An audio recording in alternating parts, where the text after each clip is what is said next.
jërë ngeen jëf yéen DBZ TV wax fa dëgg yàlla gis ngeen mbooloo bi ni mu bare gis ngeen itam nit ñaa ngi jógee fenn fu nekk ci gox-goxaat yi ngir ñëw assister la nga xam ne si la moom mooy consultation gratuite bi nga xam ni waa Pastef ñoom ñoo ko organisé fii ci commune bu Baba Garage. ndax lii ñu ko bëgg bari na te mënuñu ko am ngeen àndandoo jàppandoo xàccandoo dóorandoo ni li ñu intéressé mooy suñu gox bi rek lii ba mu amee bu njëkkin nii ngeen doxale samedi wee passé tey ngeen àndaat defaat ko nii vraiment commune bi yëpp di ko rafetlu seen xol sedd ci lool maire yi nga xam ne mënuñu woon a dox sax fi mu ne nii ñëpp ñëw nañ ñu ngi leen di consulter bu baax di xool seen yaram di leen jox garab yi gratuite ñi nga xam ne seen i bët am na problème ñu ngi defar seen i bët di ko xool jigéen ñi nga xam ne macha allah dañoo nekk en état ñu ngi leen di xool surtout tout tànk yi nga xam ni ñoo juddu bërki démb macha allah xaaj bi yëpp xarafal nañ leen. te di rafetlu waa Pastef Baba Garage lii ñu xamante ne ñoo ko initié muy lu jëm si consultation gratuite bi wax dëgg si yàlla muy loo xamante ni lu am solo te loo xamante lu nit ñi yàgg a bëgg la ndax faj yu yombut léegi nag bu fekkee indil nañ la lu toll nii si ay médecin pour ñu xool yaram bi wàllu mbiru bët ak wàllu mbiru diabète ak lépp rek loo xamante ni lu jëm si faj la kon ñoo ngi koy rafetlu bu baax a baax te di ñaan lii moom mu fi continuer di am. waaw Mbaye consultation bi am na solo parce que nit ñi ñëw nañ répondre nañ en masse loolu day wan ne liñ fi woote tey jii soxal na leen quoi ndax boo xoolee école bi ni mu feesee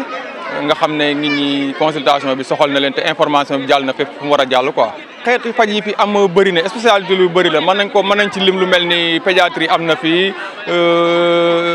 dentiste mo ngi fi. échographie ñu ngi ko fiy def ñu ngi fiy def tamit am na médecin généraliste am na ay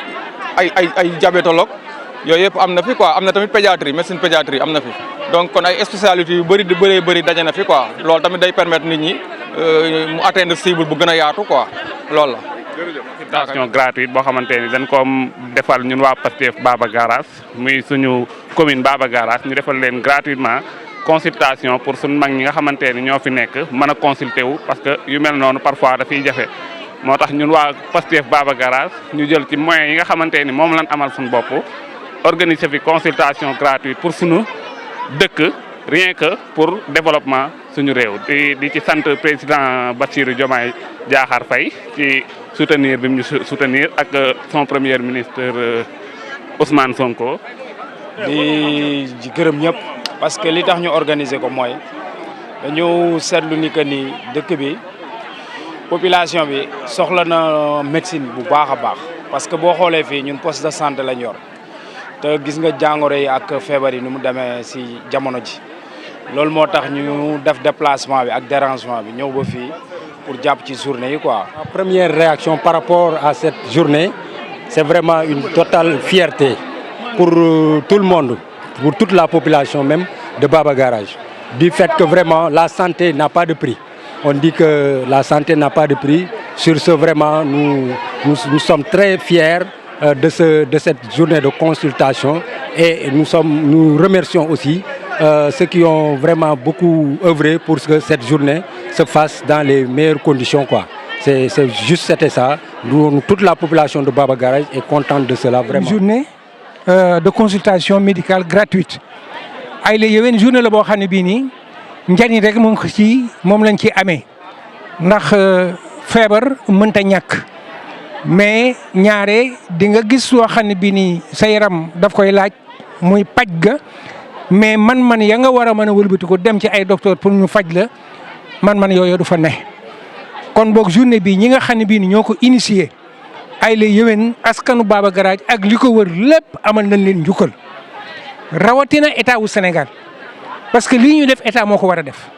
ci état mënta faj ñëpp état bëgg na mais état mënul lépp kon nag boo amee des Sénégalais de pure souche ñoo xam ne bii ni ci réew mi la ñu dëkk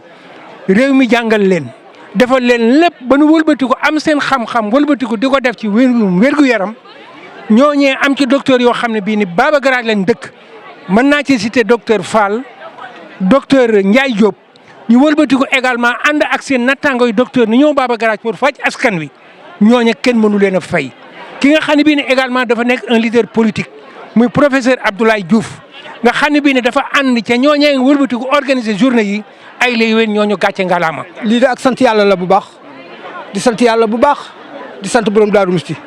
di ñaan ci yàlla ak yonent bi nag ñi ko fi indi yàlla na seenu taxawaay yegg li ñu yuti yàlla nañ ko jàpp ndax fii tey ku fi taxaw xol dina sedd ndax nit ñi ñu bari wéruñu kenn wérut jàngoro yi bari na lool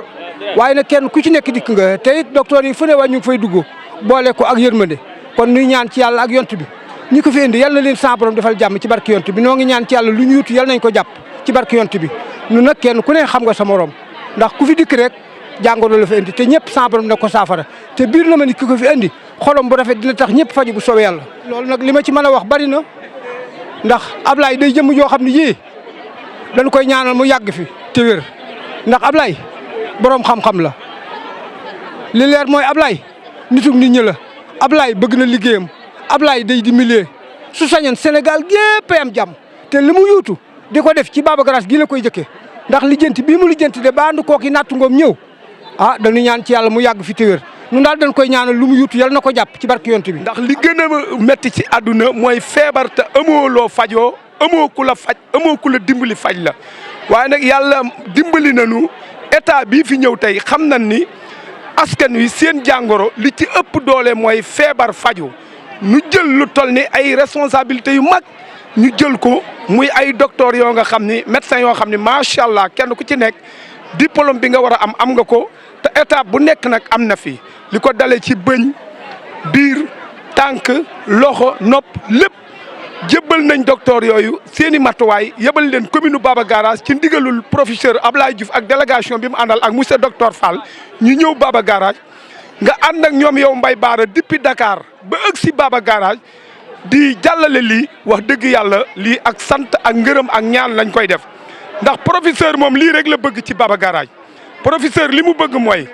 lépp lu mu am lu mu xam lu mu man moom ak docteur Fall ñu ànd soqali seen askan dimbali seen askan lépp lu ñu xam lu ñu am lu ñu man ñu andi ko ci secteur bi ngir bégal secteur bi bégal askan wi dimbali leen te yàlla tax. mbir la moo xamante ni bi nii ni wolof di wax laay wax ku la yee jox la ndekki bu la nee di nga añ yaakaar naa war nga ko mën a gëm donc Ablaye nit la koo xamante ni bi nii yéenam ci Baba Garage lii donc defe naa mooy li ci gën a tuuti kon nun ñëpp war nañ ko mën a bàyyi xel ci li nga xamante ni bi nii mooy yéenam ñu jàppale ko ci loolu te it yàlla dogal na ñi nga xamante ni bi nii ñooy xale dëkk bi di jeunes yi vraiment ànd na ak moom ci li nga xamante ni bi nii mooy bëgg-bëggam li nga xamante ni mooy yéenam te defe naa dañ ni réew ndaw ñoo ko yor te yàlla boole na ko ndaw yi kon jàpp naa ni war nañ ko mun a jàppale ci li nga xamante bi nii moom la yéene ci suñu gox bi mu eggale ko waaw ndax damay wax ni Ablaye nit la koo xamante bi nii waxuma la sax dimbali gi mu dimbali mais ànd ak moom rek dafa am solo parce que di nga am xam-xam di nga xam fi ngay teg sa tànk parce que du moom day ba kenn ku nekk ku muy àndal ku ne bàyyi na la ak sa xel nga di ko demee te loolu rek mooy ubbi xelu nit ba taxaw bu ëllëgee bu taxawee mën a xam la muy def bu ëllëgee moo xam la muy wax te Ablaye loolu macha allah gis yàng nañ ko ci moom gis nañ ko ci moom kon nan àndandoo ñëpp jàppale ko ci li nga xamante ni bi nii mooy yéenam ci dëkk bi su ko defee mu mën a doxal dëkk bi. maa ngi tudd Mor Dieng nekk chargé comme Pastef Baba Garage en fait lii moom en tant que citoyen bu jóg dëkk bi yeru ci dëkk bi mënuma d'abord lu rafetlu ko bu baax a baax a baax a baax a baax a baax et je pense que lii mooy esprit Pastef lii moo tax ñuy wax patriotisme donc bon gis nañ aussi njëriñ li nga xam ne jural na ko population bi ndax boo gisee ni nga xam ne lañ génnee nii nga xam ni am na impact bu am solo ci population bi da ngay gis ni Baba Garage soxla nañ ay bërëb pour faju soxla nañ ay bés yu mel nii nga xam ne dañ leen ci may ay garab may leen ci tamit ñuy saytu seen yaram ci anam bi nga xam ne moom moo gën a effectivement en fait boo xoolee spécialité yi nga xam ni nee na fi bari na am na consultation dentaire am na urologie am na consultation générale am na ay analyse aussi hépatite B cancer du col de l'utérus bari na daal mënuma lim bon am na aussi circoncision nga xam ne ñoom depuis 5 heures du matin ñoom ñu ngi fi di def liggéey bu am solo liñ jël ci ay xale nga xam ne dañ leen defal circoncision gratuite ak suivi bi mat ëpp na 30 personnes di def pour ne pas dire la nombre exact mais boo xoolee ba ci biir loolu dafa nekk lu am solo ndax boo gisee ni ko nit ñuy jëlee da ngay mën a gis ni nekkul lu mën a doy lii boo ko doon def 3 jours aussi yaakaar naa nii lay demee ndax boo xoolee ba ci biir commune bu Baba Garage nekkul commune bu ndaw te bon population bi dañuy soxla fu ñuy saytoo seen yaram rawatina ñun la da ngay ñëw saytu sa yaram ci gratuit te loolu yëpp Pastef Baba Garage offrir leen ko ak tamit suufe gi nga xam ne moom moo gën a suufe ngir jaamu soxlay askan wi di fii ci Baba Garage. Terminé par ay remerciements dama koy commencé ci BBG TV mi nga xam ni bon moom laa jàkkaarloo nii di ko sant bu baax a baax ndax gis nañ ni biñ ko woowee en fait bon mën naa ni réponse bi dafa automatique parce que xamoon nañ ni buñ ko woowee ni lay demee gis nañ aussi yéene bi nga xam ne ànd na ci di ko ci sant bu baax a baax waaye di sant aussi médecins yi nga xam ne ñoom ñoo bàyyi seen liggéey jugee fu sori tawal seen oto ba ñëw fii ci Baba Garage malgré ak yoon yi naqari yi wax dëgg fa ne yàlla ñu bàyyi lépp ngir ñëw jàppale ñu ci bés kon ñu ngi leen ciy sant bu baax a baax waaye di sant aussi population bi ndax tamit woote bi muy si la yombul donc bu fekkee ni Pastef Baba Garage organisé na bis bu mel nii bis bu rafetee nii bis bu amee nii solo mbooloo mépp génn ñëw wuy si leen seen ay intérêt ngi si waaye tamit wax dëgg fa ne yàlla day wane confiance boo xam ne en fait am nañ ko ci Pastef Baba Garage wane confiance boo xam ne aussi joxaat nañ ko Pastef Baba Garage ci fii ci commune bu Baba Garage kon ñu ngi sant ñëpp di sant aussi équipe Pastef bi yëpp franchement wax dëgg fa ne yàlla depuis que ñu jàpp bés ba tey kenn nelawul kenn kiiwul wax dëgg fa ne yàlla juste rek pour lu jagal bés bi juste pour loo xam ni en fait population Baba Garage dina ci gis boppam ci anam bi mu gënee. jërë ngeen jëf. waa Pastef Baba Garage ak département Bambey yëpp loolu na Pastef Baba Garage commencé ko ci coordinateur yi yëpp bawuñu kenn aussi parce que population bi am na solo depuis ñu jàppee si ñoom tamit wax dëgg yàlla 1 mois 2 mois kenn tëdd kenn nelawul ba tey ñu am yëpp kon ñu jaajëfalaat ñëpp di wax ni rek yàlla na si yenn topp aussi di remercier waat Baba Garage bawuñu kenn wax dëgg yàlla bawuñu kenn mais lii ma la xamal ne rek ànd rek mooy dëgg mooy doole mooy ànd mooy maye doole waaw ànd mooy doole parce que lépp ànd moo ko waral xàccandoo dóorandoo defaatandoo benn xalaat mooy tax am réew mën a dem. di nuyoo rek di sant di gërëm vraiment ñi ngi yoo xamante ne ñoom ñoo jël initiative bu am solo bii nii parce que yaakaar naa ni lépp solo ci dundu doomu aadama mooy wér-gu-yaram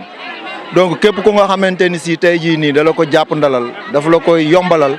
vraiment dafay contribuer bu baax a baax ci sa bien-être mu doon initiative bu am solo boo xoolee vraiment mobilisation population bi nga xamante ni carrément lii ñu leen jox lu yittewoo la woon te aussi lu leen amal solo la exemple bi may jël mooy man en personne bon j'ai une maladie bu nga xamante ni si pour me faire soigner il me faut aller au moins à Bambey ou bien à Dakar ou bien à Diourbel mais bu ñu déplacer des médecins ba à Baba Garage fii nii ñu dem ñu consulter ñu surtout gratuitement vraiment dafay nekk une chose très importante mu nekk lu nga xamante ni vraiment nekkul lu war di gëj dafa war a nekk lu fréquent ci localité yu mel ni Baba Garage parce que umpule wuñu ni ñun poste de santé la ñu am te tamit Baba Garage dafa nekk benn zone bu nga xamante ne si ni dafa am population bu yaatu donc du coup askan bi dañuy soxla am paj surtout am paj mu mucc ayib donc bu ñu andilee des médecins de renommée des médecins de qualification haute donc dafay nekk lu nga xamante ne si ni du ñu def lu dul lu saluer ko comme ni ñu présenté en tant que acteur de développement en tant que nit bu nga xamante ne si lépp luy njëriñu askan bi dañ ciy dox di ci wax donc bu ñu jëlee initiative bu toll nii dañ koy rafetlu di leen sant di leen gërëm. C'est une journée spéciale organisée par les responsables de PASTEF qui est une journée de consultation médicale gratuite Comme vous le savez, la santé occupe une place importante au Sénégal. Et surtout dans le milieu rural, on constate souvent des difficultés d'accès aux soins médicaux. Donc ñoom suñu ñëwee def lu mel nii dañ ci sant yàlla bu baax a baax te xam ni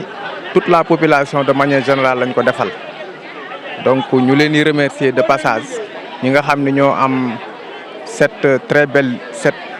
très noble initiative. Amoon na samedi passé avec notre sister Ndiaye. Aujourd'hui ñoom responsable Pastef à l'occurrence docteur Fall ak ñi mu àndal ñëpp organisé ko donc lu am solo la ñuy ñaan yàlla rek mbooloom spécialiste yi nga xam ne ñoo fi ñëw tey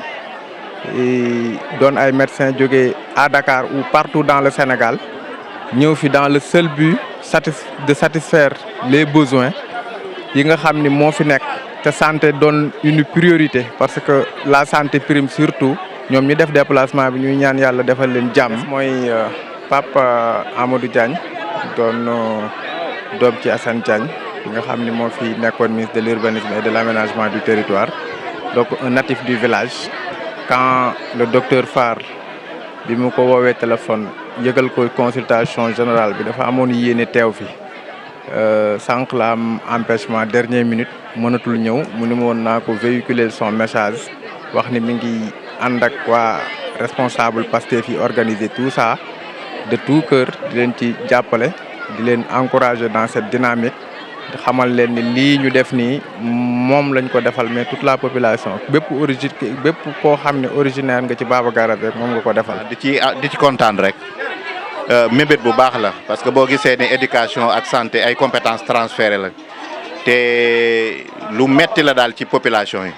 léegi bu ñu demee ba doomi dëkk bi vraiment jël initiative bi jël journée boo xamante ni nii toutes les couches de la population dinañ mën a ñëw ñu xool seen i jàngoro jëm leen ko saafaraal te duñ joxe dara loolu daal lu baax la di ko rafetlu trop parce que li ñuy wax naan éducation ak santé moom mooy doxal réew initiative yu mel nii daal ñu ngi ñaan muy gën di am ci dëkk yu bëree nga xam ne ñi nga xamante ni seen loxo eggul seen ginnaaw ñu man cee profité ñëw ñu xooleen seen jàngoro may leen ay médicaments ñu mën koo utiliser bu baax a baax vraiment geste bu ñuy saluer la di ñaan ñu koy gën a def at mu nekk daal Baba Garage vraiment mérité na ko pour mën a jàppale ñi fi nga xam ne moom la ñuy yeewoo ci dëkk bi merci beaucoup waa kay. xanaa jàmm ak xiiwal ak lu baax a baax nu defal nu ko yal na nu yàlla di yokku dolli leen ay ngëneel ndax lii dafa jafe woon torop te yàlla jox nu ko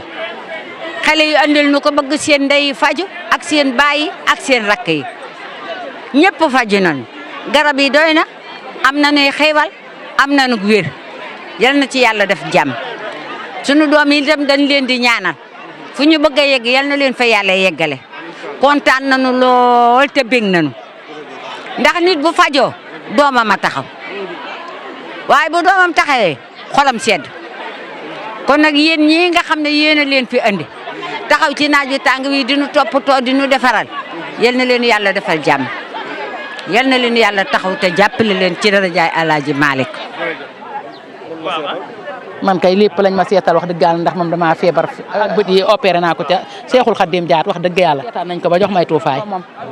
ndax man mii daal bi ma daanelee njaareem lañ ma bindaloon ma dem fa ñu mujjee ma Bambey may jël si rendez-vous ba mujj na ma ñëwee Seexul Xaddim sama rakk feebar fi laa opéré sama bët yi moo ci gën de moom ah waaw moo ci gën hôpital bi kay lañuy nekk moom lañ ci gën ndax manqué nañ ay docteur trop wér gu yaram gépp lay saafara loola fay metti boo dikkee mu jàmbat ko mu saafaraal la ko waaw. am ci contentement sant ci yàlla bu wér ndax lu nu jafe woon la wopp bari na fi boo xoolee nit ñi xam ne ñëpp a wopp mais moyen faju la ñu amul kon lu mel nii ku ko def dikk may ko nit ñi nga xam ne seen coono mooy toog nii ak rang bi rek def nga lu rëy kon noo ngi soññ état te di leen tàllal loxo ñi mel nii di def lii ku mel ni nii professeur Diouf mi Ablaye Diouf sonn ci coono boo xam ne moo tax lii am ànd ak yéen presse bi ngeen yaatal nu organiser wu ànd ak ñun ñu dox ci liggéey bi ba nit ñi commencé ñëpp di faju kon lii lu rëy la état tàllal nañ ko loxo mu jàppale Baba Garage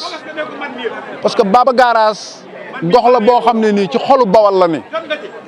soo jaaree fii ci biir dëkk bi am na benn lieu bu ñu lay wax Carrefour benn yoon da nga fi jóge Bambey jëm Ngaay benn nga fi jóge Xombol jëm Touba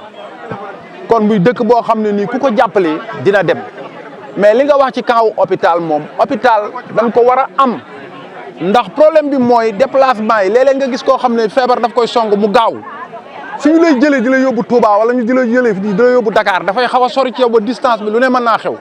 kon population bi fi mu ne nii benn commune bi rek boo ko xoolee dem na ci 52 villages te ñetti commune mooy arrondissement Baba Garage kon hôpital attan nañ ko war nañ ko mën a yor defal dañu ko soxla dañ ko yàkkamti boo gisee nit ñi ni ñu mobilisé woo nga xam ne yàkkamti nañu ko sant nañu gërëm nañu ki ko fi def te ñii bu fekkoon Sénégalais yëpp dañ koy def état du sonn kenn du ko teg pression kon parce que nit dafa war a jariñ gox bi mu dëkk kon professeur Diouf noo ngi ñaan état mu jàppale ko ci lii di ko pousse. muy par rapport ak journée bi nga xam ne Pastef Baba Garage daf ko organiser ku wax organisation nag wax ndaw kon man bu ma fi teewee en tant que coordonnateur de la JPS ñu gis organisation bu mucc ayib bi bien avant ñuy sant ñi ko initier sax dinañ sant ndaw ñi nga xam ne tey jii ñoo ko jëmmal ba bis bi mel nii. buñ jógee foofu tamit dañuy sant ñi nga xam ne ñoo ko initier ñi am xalaat bi ñu mën ci lim ñi nga xam ne ñoo doon ay responsable Pastef ñu mën ci lim professeur Abdoulaye Diouf mi nekk ci sunu wet docteur Mamadou Fall ak monsieur Asfal mi nga xam ni xëy na bëggoon na teewe bis bi mais xat-xati jamono même le coordonnateur de Pastef tamit Souleymane Ndiaye tamit bëggoon na teewe bis bi mais ñëpp xam nañ ni jamono ni mu tëdd mais bu ñuy wax Pastef ci wàllu organisation rek kenn ku ci manqué rek keneen ti dina mën a def li mu waroon a def kon ñun ñoo ngi sant ñëpp jàpp naa ne tamit lii tamit buñ ko defee tamit ñoo ngi koy defal askanu Baba Garage kon jàpp naa ne cadre politique sax mën na ko dépasser parce que tey jii fii boo xoolee mën nañ ni boo xoolee ñu bokk ci façon parti politique bu nekk ñoo ngi fi looloon nag li ko man rek mooy fexe taxawal askan bi fexe tamit kenn ku ci nekk nga wér te loolu buñ ko bëggee rek faaw yu mel nii que ça soit muy partenaire wala lu mu ci mën di doon ku mën a am xel bi wala xalaat bi mën koo décrocher nga ñëw décrocher ko te dara du tax rek lu dul commune Baba Garage kon ñoo ngi sant ñëpp di gërëm ñëpp ñi nga xam ne tamit dañ fi ñëw faji si tamit tànk yi fi ñëwee tamit yàlla buñ ci rëccu dara liñ fi doon sàkku si tamit yàlla nañ ci am lu kawe seen njortu di sant képp koo xam ne daal tey jii ñëw nga ànd ak ñun bis bi ñoo ngi leen di sant bu baax di leen gërëm di ñaan yàlla tamit lii tamit mu bañ di fi gëj tamit ba nga xam ne daal askanu Baba Garage daal heure buñ gestoo ñi nga xam ne dañuy ñëw di leen dagaan wala dañuy ñëw di leen waxan heure buñ gestoo nañ leen di gis te loolu mën nañ ne te moo am ci bisu tey bii parce que tamit bu ñuy wax politique tamit wax dëgg yàlla ngay soxlaal nit ki bu la soxlaa tamit war na laa gis te loolu la Pastef Baba Garage gis def tey ji askanu Baba Garage soxla ñu ñëw taxaw ci seen wet kon ñoo ngi sant ñëpp di gërëm ñëpp wasalaam. Merci beaucoup. Baba Garage est une commune qui regroupe presque 18 000 habitants et est très enclavée. Raison pour laquelle nous avons l'idée de rapprocher les soins des populations. Et nous avons constaté que pour avoir une spécialité de Baba Garage à un hôpital, il faut faire au minimum plus de 30 km. C'est ainsi que nous avons mobilisé la pédiatrie, la gynécologie, l'échographie. Nous avons mobilisé 4 généralistes. Nous avons mobilisé l'ophtalmologie, des sages-femmes. Pratiquement toutes les spécialités sont représentées, sans pour autant oublier l'urologie. Donc pour dire que toutes les spécialités ont été représentées ce jour. Et c'est ainsi que nous remercions également tous les participants qui ont laissé leur week-end pour être là aujourd'hui. Sans pour autant oublier les hygiénistes, les agents de sécurité. Donc pour dire que nous avons englobé pratiquement tous les corps de métiers confondus pour que la journée se passe bien. Effectivement, il y a beaucoup de maladies qui sont des problèmes de santé publique. C'est pour cette raison que nous avons l'idée d'amener ces spécialistes-là au niveau de Baba Garage. Nous avons pu détecter pas mal de maladies, des urgences même, qui nécessitent leur transfert sur Bambey, même aujourd'hui. D'où l'intérêt de ces journées. Waaw parce que Baba Garage dafa gis ni Baba Garage dafa am population bu yaatu bu toll ci 18 000 habitants ba pare mu sore pour nga am spécialiste il faut nga daw à peu près 30 ba 35 kilomètres ñu am idée ni war nañ mën a jegale si soins yi de Baba Garage ak spécialité yi. ci noonu lañ amee idée indi fi lu toll ci pédiatrie am nañ ci lu indi ëpp ñaar am nañ ci ay chirurgien pédiatre am nañ ay urologue yu fi ñëw am nañ ay gynécologie am nañ généraliste yu fi ñëw am na ophtalmologie pour wax la ni pratiquement spécialité yëpp teew nañ tey Baba Garage pour satisfaire demande bi nga xam ni population bi yàgg nañ ko soxla te amu fi woon. donc loolu daal ñu leen ciy remercier parce que ñoom ñëpp tey dañoo bàyyi seen yeneen activité ak seen agenda pour ñëw teew ci bis bi. yooyu effectivement parce que ñoom ci liñ saytu rek remarqué nañ fi urgence yu bëri yoo xam ni nécessité na ñëw yóbbu leen Bambey daar parce que woo doonatul ñu mën a xaar pour wax la ni feebar yi ñu ngi fi woon te yaatu woon lool. taux bi sax daf may fàttali circoncision avant 8 heures rek presque circonscrit nañ plus que près de 30 enfants donc loolu noonu ak la circoncision bi dama ko fàtte bi may wax. taux bi mën nañ jàpp nañ ni atteindre nañ ko à plus de 80% parce que boo xoolee rythme bu ñuy dem salle bu ci nekk amoon nañ fi 2 ba 3 salles yoo xam ne ñoo doon def consultation à cette heure mën naa ne l'objectif est atteint à 80% te wàccaguñ donc sur ce daal vraiment kontaan nañ ci lool di remercier aussi ñi nga xam ne suñuy partenaire xam na professeur dina ko def pharmacie limaale wu ma la ko analyse yi nga xam ne mayee nañ ko fii limaale wu en passant par dépistage cancer du col dépistage cancer du sein dépistage hépatite B dépistage diabète yooyu yëpp bu ci nekk atteindre nañ ci à plus de 80% ndax liste buñ ci jël rek ëpp na plus de 180 personnes biñ commencé ak léegi boo ci jël ci yi ma jot a lim nii donc ñun suñu objectif c'était d'avoir 300 consultations mais benn salle rek dépassé na largement loolu du coup mën nañ jàpp ne instant bi liñ fi consulté jege na 1000 personnes en une journée liñ fi circonscrit ëpp na 50 personnes donc vraiment échographie dañ ñëwoon 40 la dépassé nañ largement plus de 70 personnes yoo xam ne defal nañ leen échographie ce jour donc damay dem pour ne pas maximiser mais kon 110 professeur rek woon donc loolu vraiment c'est une première à Baba Garage ñu def fi plus de 110 échographies plus de 50 xale ñoo defal leen circoncision plus de 1000 consultations loolu mooy bilan bi xëy na bu ñu demee ba mu pare dina gën a exhaustif dinañ ko partager ak yéen journalistes yi vraiment ñu ciy content di remercier ñi jàpp ci journée bi yëpp jërë ngeen. Professeur Abdoulaye Diouf, je suis en même temps le directeur de la coopération de l'université Cheikh Anta Diop de Dakar. Mais je voudrais d'abord adresser mes vives félicitations au comité d'organisation et à toute la section communale PASTEF de Baba Garage qui a eu l'idée lumineuse d'organiser cette journée de consultation médicale gratuite et de circoncision. Le docteur l'a précisé dans son propos, qui nous a permis de réunir plusieurs spécialités. La consultation dentaire, la gynécologie, la pédiatrie, l'ophtalmologie, le dépistage du diabète, du cancer et j'en passe, des généralistes, la gériatrie, la circoncision, la gériatrie. Donc vraiment, on a pu couvrir beaucoup de spécialités et c'est la preuve que du point de vue symptomatique, il y a des choses à revoir au niveau de la santé dans la commune de Baba Garage. Je reviendrai sur ça parce que j'ai un appel à lancer aux autorités. Mais je voudrais d'abord tirer le bilan provisoire de cette journée-là qui nous a permis de consulter plus de 1000 personnes. Je pense que de ce point de vue-là, c'est une première dans la commune de Baba Garage. Nous avons commencé par une journée, on ira peut-être de manière graduelle, mais nous pouvons dire que ça c'est une solution conjoncturelle. Mais nous voulons aller au-delà de cette solution conjoncturelle et demander aux autorités vraiment de nous accompagner dans les mesures structurelles. Et la première de ces mesures structurelles-là, c'est vraiment le centre de santé. On a déjà fait une demande au niveau du ministère de la Santé qui nous a beaucoup accompagnés. Et c'est le lieu également de les remercier, le ministre de la Santé et tous ses services, le directeur général de la Santé, le professeur Ousmane Sissé, le coordinateur du programme national de lutte contre le paludisme, le professeur Alim Tchongan, Senpena, Seydou Diallo, l'ARP également. Vraiment, ils nous ont tous accompagnés. Mais ce qui nous intéresse pour le moment, c'est vraiment les mesures structurelles dont nous avons parlé. Ça, c'est vraiment un premier point. Il y a eu également des dommages collatéraux parce que vous savez qu'accéder à Baba Garage n'est pas facile. On a eu un médecin dont la voiture a subi une crevaison. Ouais, donc ça c'est des dommages collatéraux. Donc nous en profitons également pour rappeler aux autorités l'urgence des routes. La route qui relie Bambey, Baba Garage, Mekhe. La route qui relie Kersambakan, Baba Garage. Pourquoi nous avons initié ces journées-là? C'est parce que pendant les différentes campagnes électorales, qu'il s'agisse des élections présidentielles ou des élections législatives,